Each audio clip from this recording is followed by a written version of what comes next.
Hey guys, welcome to the Liberal Hive Mind, a channel solely focused on exposing the abundant hypocrisy of the left. Folks, it's called the red pill, and the thing about it is the effects are permanent. It's not a substance that you take from this pill, you swallow it, the effects are temporary, and then you go back to living your life of cluelessness. As Morpheus says, once you take it, he'll show you how deep the rabbit hole goes, and once you've seen it, you cannot unsee it. And this is a concept I've been talking about forever, and specifically in relation to the dishonest media, the narratives, the phoniness, the lies. Once you realize, once you see the model, once you see how they operate, you can no longer unsee it. Never look at the media the same way. You never trust these politicians in the same way. Once you've been lied to, that trust is very hard to regain. And folks, we have been witness very slowly to the red pilling of Bill Maher. Now look, again, I always have to preface these videos. I'm not saying Bill Maher is perfect. I don't agree with a lot of his talking points, but that's okay. He can have different opinions and different perspectives on what policies work. That's fine. But at least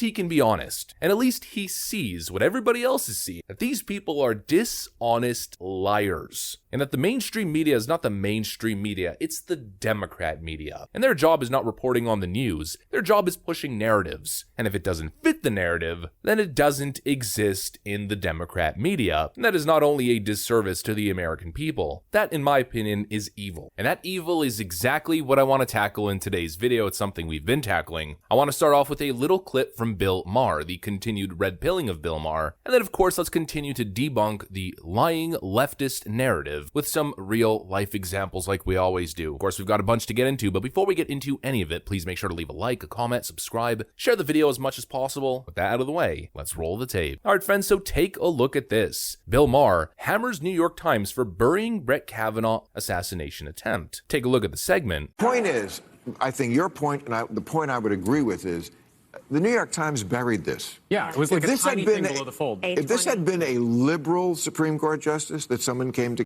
kill, it would have been on the front page. And that's what's so disappointing about a paper like the New York Times. Because they just wear their bias on their sleeves. And if it's not part of something that feeds our narrative. And this is exactly what I mean. Once you see it, you can't unsee it. And we see the way the media acts in so many different instances. This is where the "but what if Trump had did it" argument comes from. People say it's a weak argument, it's petty. It's not. We see these Democrat politicians say and do these ridiculous things. And the question always pops up, could you imagine if Donald Trump had said that? I mean, just 2 days ago, Joe Biden said this. You know, I have to admit to you, a lot of us elected officials have been in office for a while. Every once in a while, something you learn makes you viscerally angry. Like if you had the person in front of you, you'd want to pop them. No, I really mean it.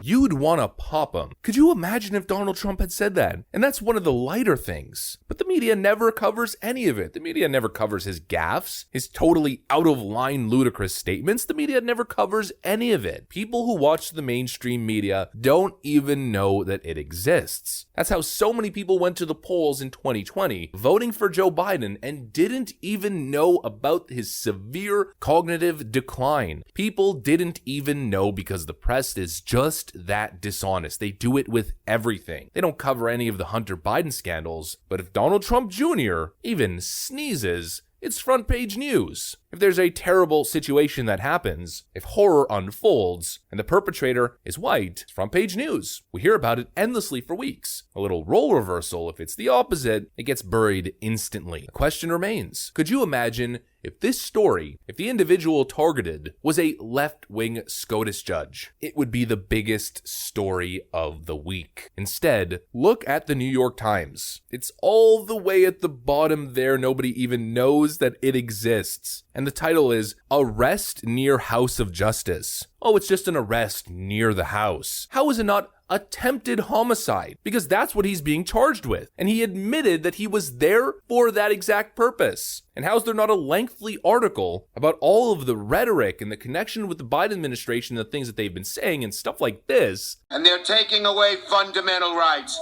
I want to tell you, Gorsuch, I want to tell you, Kavanaugh, you have released the whirlwind, and you will pay the price.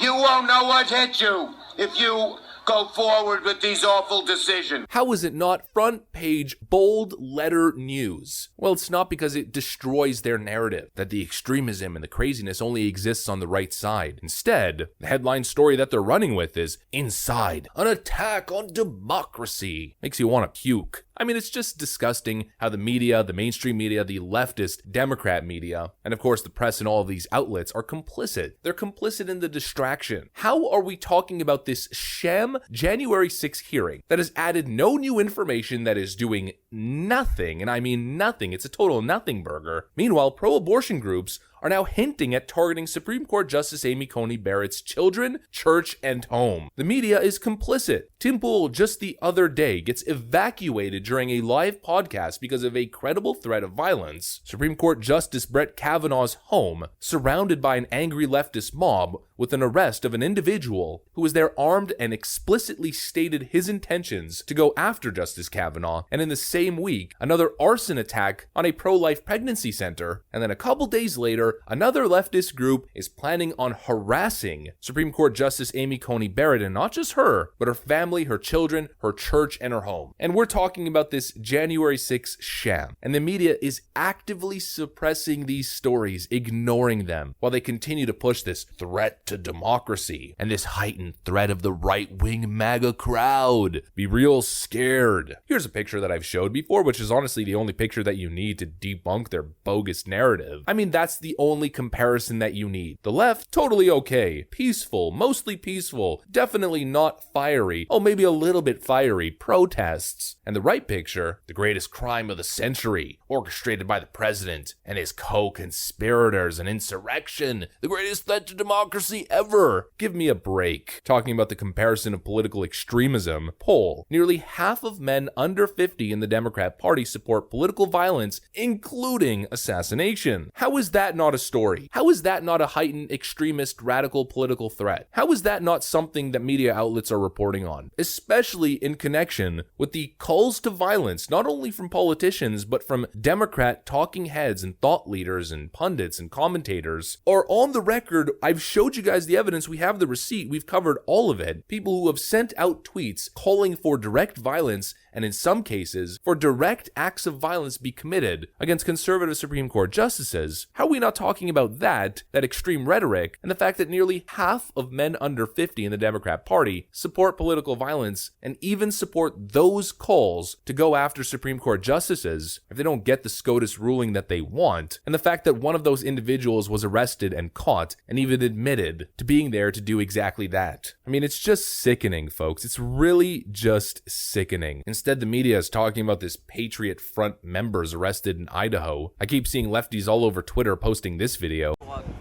Stay on the sidewalk.